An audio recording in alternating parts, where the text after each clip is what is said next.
Assalamualaikum warahmatullahi wabarakatuh. Berjumpa lagi dengan saya Pak Adib dengan channelnya Pak Adib Balikpapan.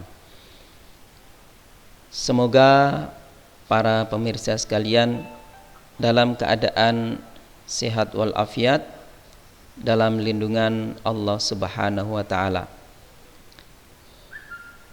Kita masuk kepada bab 2 dalam pertemuan yang kedua. Kita awali dulu dengan baca basmalah bersama. Bismillahirrahmanirrahim.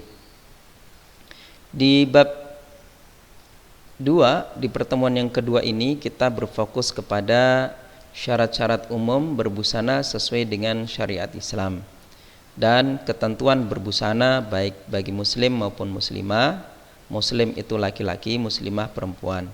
Serta kita akan memahami tujuan menutup aurat. Kenapa aurat ini perlu ditutup? Baik, kita masuk kepada syarat-syarat umum berbusana sesuai dengan syariat Islam. Ketika seseorang mau berpakaian, maka pastikan bahwa pakaiannya itu bersih dan suci. Bersih itu bersih dari kotoran, kalau suci itu adalah suci dari najis. Terkadang terlihat bersih tapi ternyata tidak suci. Misalnya ketika mencucinya itu antara najis dan air itu tercampur. Maka ketika mencuci itu air harus dialirkan. Misalkan ada baju yang kena najis, maka setelah pakai sabun itu harus dibilas dengan cara dialirkan.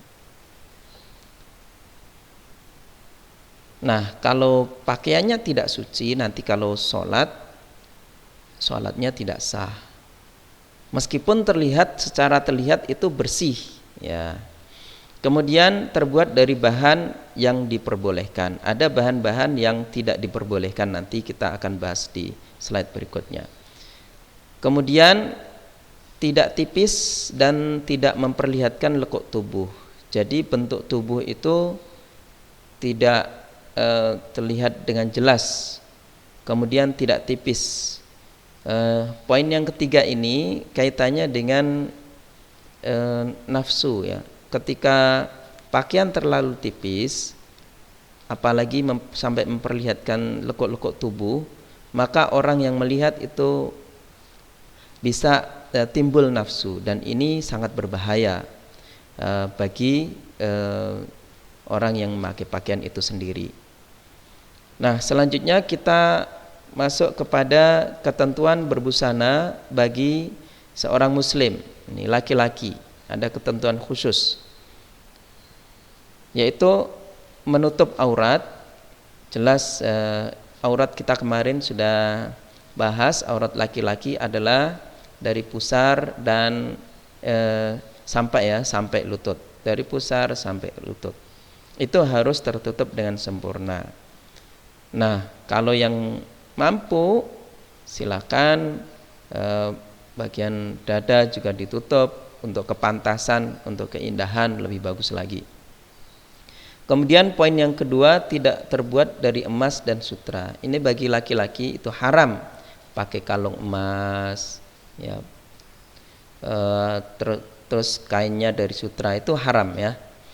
Kemudian tidak menyerupai busana perempuan. Jadi aksesoris yang khusus dipakai oleh perempuan maka haram dipakai oleh laki-laki. Misalnya kalung, meskipun kalungnya itu bukan kalung emas, tapi itu tetap tidak boleh kalau dipakai oleh laki-laki. Kenapa? Karena kalung itu adalah bagian dari aksesoris perempuan. Kemudian rok, misalkan laki-laki kok pakai rok, maka tidak boleh, karena meskipun bahannya bukan dari sutra, tapi dia meskipun bahannya bukan dari sutra, tapi dia menyerupai busana perempuan, maka ini ternyata juga dilarang oleh agama. Ini untuk memperjelas jadi mana laki-laki dan mana perempuan, secara jangka panjangnya ini adalah untuk tetap menjaga karakteristik laki-laki dan perempuan sehingga peradaban manusia ini tetap terjaga. Selanjutnya kita masuk ke ketentuan berbusana bagi seorang muslimah atau perempuan ya. Menutup auratnya adalah perempuan yaitu seluruh tubuh kecuali wajah dan telapak tangan. Ada ulama yang lebih lebih hati-hati lagi, yaitu menutup wajah juga ditutup, tangan juga ditutup. Nah, jadi ini perbedaan pendapat. Maka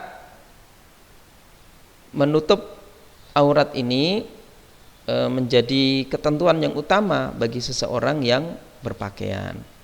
Kemudian mengenakan jilbab dan kerudung. Ya, kerudung itu yang di atas, kemudian kalau jilbab itu panduan utamanya adalah menutupi bagian dada. Jadi yang namanya jilbab itu adalah menutupi bagian dada, sehingga bentuk tubuh itu tidak terlihat dengan jelas, sehingga nanti masuk berkaitan dengan yang bawah-bawahnya itu tujuan utamanya adalah untuk menjaga dari godaan orang-orang ya. Tidak tembus pandang, tidak memperlihatkan bentuk dan lekuk tubuh, tidak bertabarruj. Tabarruj itu berlebih-lebihan. Meskipun itu halal ya, misalkan jilbab pakai jilbabnya sampai 10, bersusun-susun sampai 10, berwarna-warni, sehingga malah mengundang perhatian orang. Nah, itu. Kemudian yang terakhir, tidak menyerupai busana laki-laki. Jadi ini hukum umumnya bahwa berbusana itu ada khusus laki-laki dan khusus perempuan. Nah, jadi kalau ada busana yang memang itu diperuntukkan untuk laki-laki, maka jangan dipakai oleh perempuan. Nah, selanjutnya tujuan berpakaian itu yaitu sebagai penutup auratnya biar tertutup. Kemudian memperindah penampilan. Nah, ini jadi sambil untuk penampilannya biar terlihat indah. Kemudian memelihara diri dari panas matahari dan bahaya yang lain. Nah, dengan pakaian itu bisa memelihara diri. Sebagai ibadah kita kepada Allah, kemudian dan kita pengen dapat ridhonya Allah karena kita jadi berpakaian yang sebenarnya itu sesuatu yang biasa-biasa, ternyata kalau dia diniatkan ibadah bisa. Kemudian menghindari godaan setan. Kemudian sebagai identitas seorang muslim atau muslimah. Ini tadi semua adalah tujuan berpakaian. Baik, para pemirsa, selanjutnya adalah tugas untuk pertemuan yang kedua ini, yaitu jelaskan syarat-syarat umum berbusana sesuai syariat Islam, jelaskan ketentuan busana bagi muslim, bagi muslimah, dan menjelaskan tujuan menutup aurat. Baik, pada akhirnya kita memohon kepada Allah Subhanahu wa taala semoga kita diberi kekuatan untuk dapat melaksanakan perintahnya, yaitu berbusana sesuai dengan syariat Islam, sehingga pada akhirnya kita mendapat ridho dari Allah Subhanahu wa taala ketika di dunia kita beruntung dan ketika di akhirat kita juga beruntung. Rabbana atina fid dunya hasanah wa fil akhirati hasanah wa qina adzabannar. Ya Allah, berikanlah kepada kami di dunia ini baik dan di akhirat juga baik, dan hindarkanlah kami dari api neraka. Terima kasih sudah menyaksikan video kami. Saya Pak Adib. Assalamualaikum warahmatullahi wabarakatuh.